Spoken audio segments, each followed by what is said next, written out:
पता चलता अगर स्नाइपर छत के ऊपर तैनात होते तो इतना बड़ा दंगा नहीं होता। अगर मोनू मानेसर जैसे लोगों के ऊपर लगाम कस दी जाती तो इतना बड़ा दंगा नहीं होता। अगर पहले ही इन लोगों के ऊपर लगाम कस देते तो इतना बड़ा राइट थोड़ी हो जाता। इतना बड़ा दंगा होने का चांस ही नहीं था। लेकिन हमारे देश की सरकार तो पहले तमाशीन बन के तमाशा देखती है और उसके बाद में आप सोच कर देखिए, एक आदमी को सारी जिंदगी लग जाती है अपनी दुकान को, अपने मकान को, अपने घर को बनाने में, लेकिन उसको एक सेकंड में जला दिया जाता है। एक सोचिए, एक और सोचिए, एक मस्जिद के मौलाना को फजूल में उनको मार दिया जाता है। क्या दोस्त था उनका, क्या दोस्त था, जरा ये तो बताइए आप मुझे।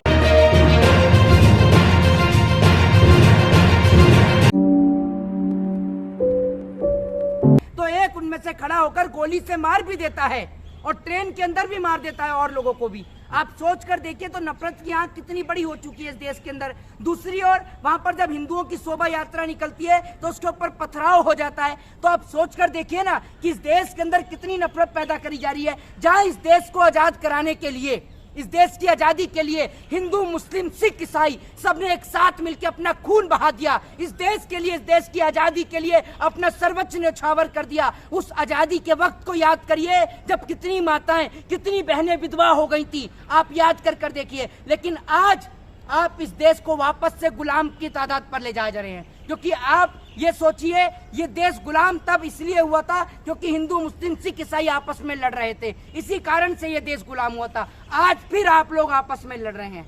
क्या आपको तब समझ में आएगी कि फिर दोबारा से कोई अंग्रेज आकर आपके ऊपर कब्जा करेंगे, तब आप एक होंगे, या तब तक आप लड़ते ही रहेंगे?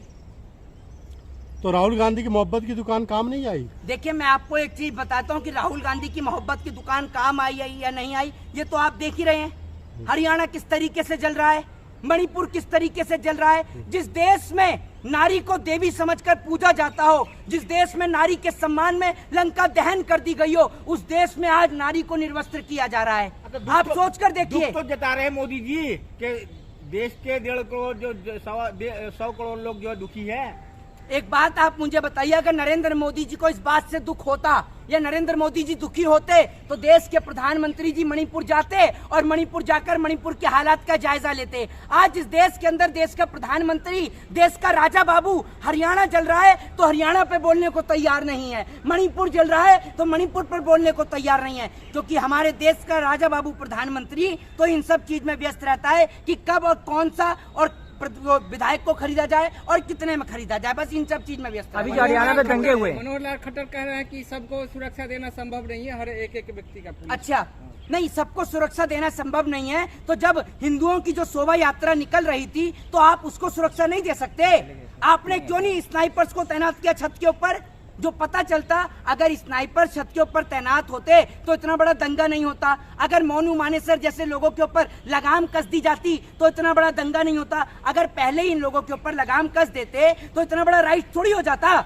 इतना बड़ा दंगा होने का चांस ही नहीं था। लेकिन हमारे देश की सरकार तो पहले तमाशीन बन के तमाशा देखती है और उसके बाद में आप सोच कर देखिए, एक आदमी को सारी जिंदगी लग जाती है अपनी दुकान को, अपने मकान को, अपने घर को बनाने में, लेकिन उसको एक सेकंड में जला दिया जाता है। एक सोचिए, एक और सोचिए, एक मस्जिद के मौलाना को बेफजूल में उनको मार दिया जाता है। क्या दोस्त था उनका, क्या दोस्त था, जरा ये तो बताइए आप मुझे। वहाँ हिंदू, 2000 से ज्यादा हिंदू मंदिर के अंदर बंद थे, उनको गोली से वहां पर टारगेट किया जा रहा था। क्या उनका दोस्त था? ये जो कट्टरपंथी लोग हैं, चाहे वो हिंदुओं में हो, मुसलमान में हो, ये कट्टरपंथी लोग इस देश को नहीं चाहिए। जो लोग इस देश के अंदर, चाहे फिर वो इस्लाम के नाम पर हो, चाहे फिर वो हिंदुत्व के नाम पर हो, जो आपस में दंगे भड़काने का काम करते हैं, हमें वो लोग नहीं चाहिए। हमें ऐसे लोग चाहिए ही नहीं इस देश में जो दंगों को सपोर्ट करते हैं। हमें ऐसे लोग बिल्कुल नहीं चाहिए जो इस देश के अंदर कट्टरपंथी लोग हैं। हमें इस देश में ऐसे लोग चाहिए जो हिंदू, मुस्लिम, सिख, ईसाई सबको साथ लेकर चले। और मैं आपसे एक बात कहता हूं, आप एक बार, सिर्फ एक बार मौका देकर देखिए इस देश के लोगों को।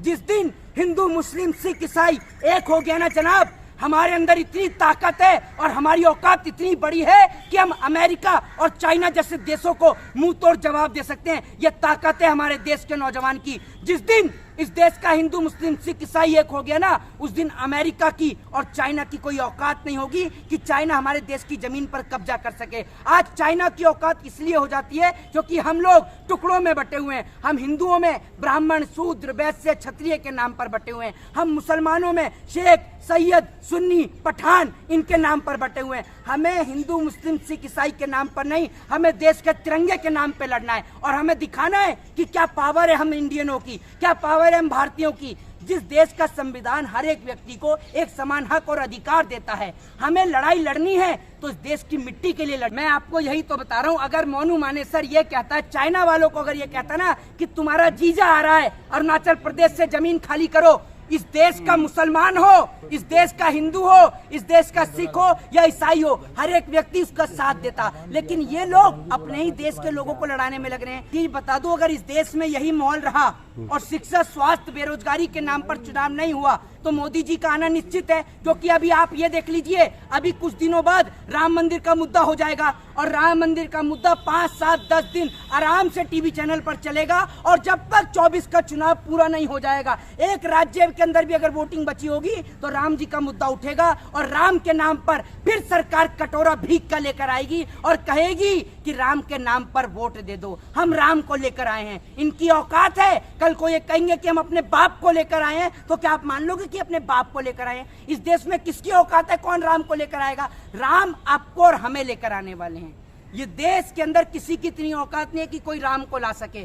राम से आपका और मेरा अस्तित्व है, राम आपको और हमें लेकर आए हैं। हमारी और आपकी औकात नहीं है कि हम राम को ला सकें। जय हिंद, जय भारत।